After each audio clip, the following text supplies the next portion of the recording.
Manajemen Borneo FC Samarinda benar-benar dibuat pusing jelang laga Borneo FC versus Persib Bandung. Pertandingan Pesut Etam kontra Persib Bandung tinggal besok, tepatnya hari Jumat pukul 7 malam. Tetapi, kini mereka harus dihadapkan dengan kasus pencurian oleh sekelompok orang.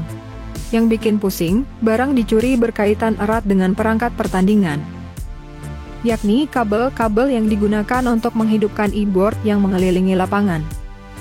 Walhasil, kini perangkat penyiar sponsor dan iklan itu tidak berfungsi. Sementara, dalam setiap pertandingan, e-board jadi salah satu fasilitas yang wajib berfungsi. Kehilangan itu terungkap ketika tim panitia pelaksana mengecek kesiapan seluruh perangkat menjelang pertandingan, Minggu malam. Saat menyadari e-board tidak berfungsi, setelah dicek, ternyata semua kabel putus.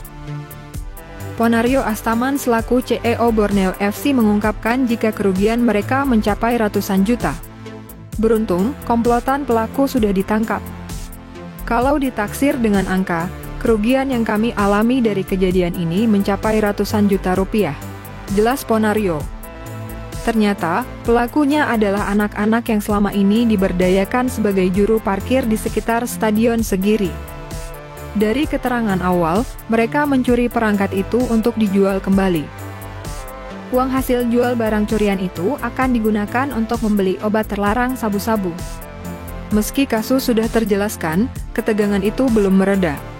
Sebab, manajemen hanya punya waktu singkat untuk memperbaiki hingga e-board berfungsi saat pertandingan nanti.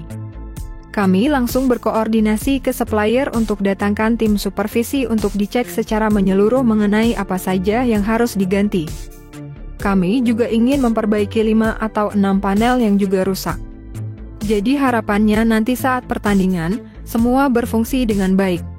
Karena perbaikan ini benar-benar berkejaran dengan waktu, kami optimis ini selesai tepat waktu, dan harus selesai, karena itu syarat penting di pertandingan.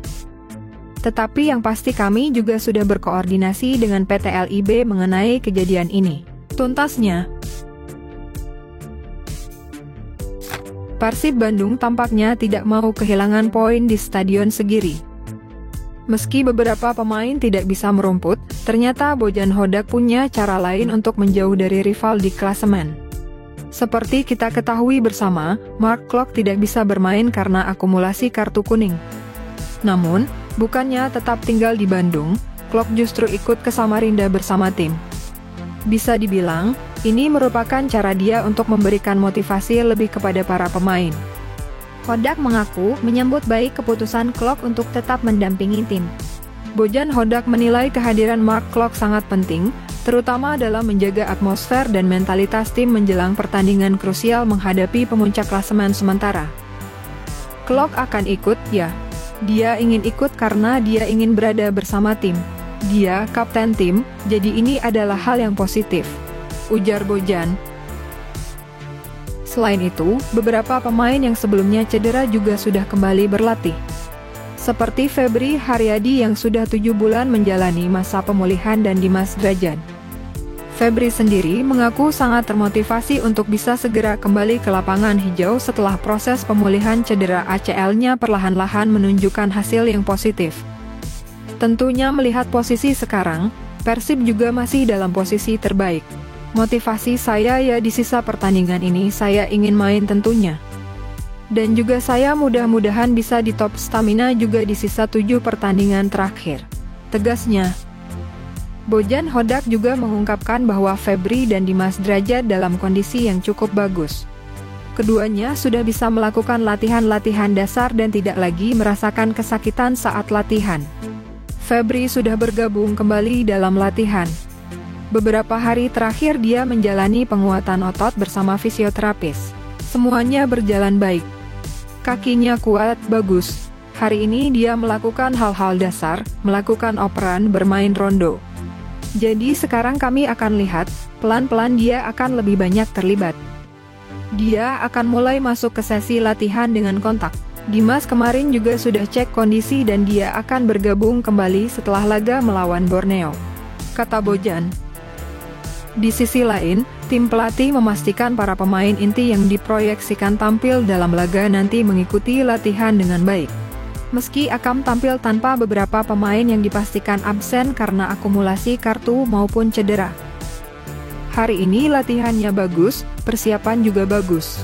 Latihannya singkat dan tajam. Semua pemain yang seharusnya bermain dalam pertandingan melawan Borneo FC hadir, kecuali yang terkena akumulasi atau cedera, ujar Bojan usai memimpin latihan.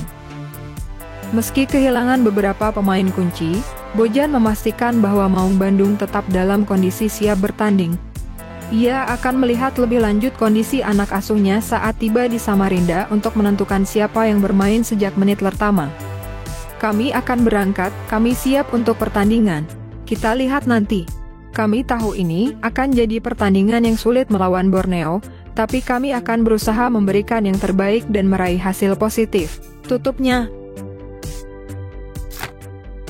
Sedikit menilik kekuatan kedua tim, di atas kertas Persib jadi tim yang paling menjanjikan musim ini.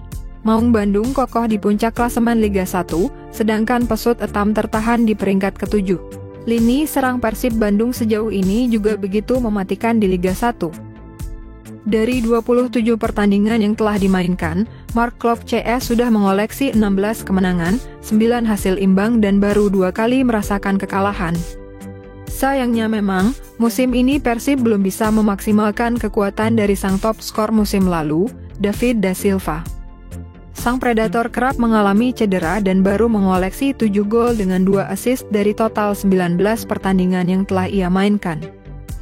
Namun, jika melihat statistik yang ada, ketajaman barisan penyerang Persib musim ini lebih merata. Tirona Del Pino justru bisa menjadi pembeda dengan mencatatkan 12 gol, 7 assist dari 25 pertandingan meski berposisi asli sebagai gelandang serang. Selain Tirona, Ciro Alves masih terbilang menakutkan untuk barisan bertahan lawan. Musim ini, penyerang sayap asal Brasil itu sudah mengoleksi 6 gol dan 12 assist dari 26 pertandingan yang telah ia mainkan.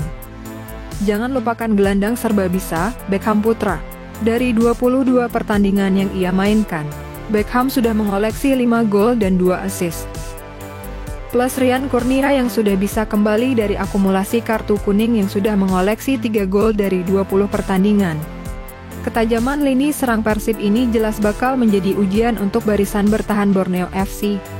Sebab hingga pekan ke-27, Pesut Etam total sudah kebobolan 29 gol dengan kekalahan menyakitkan saat melawan Persik Kediri dan Malut United.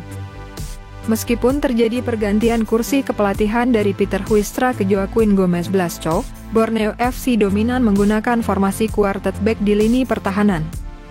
Patut dinanti bagaimana head-to-head ini nantinya bertemu di atas lapangan.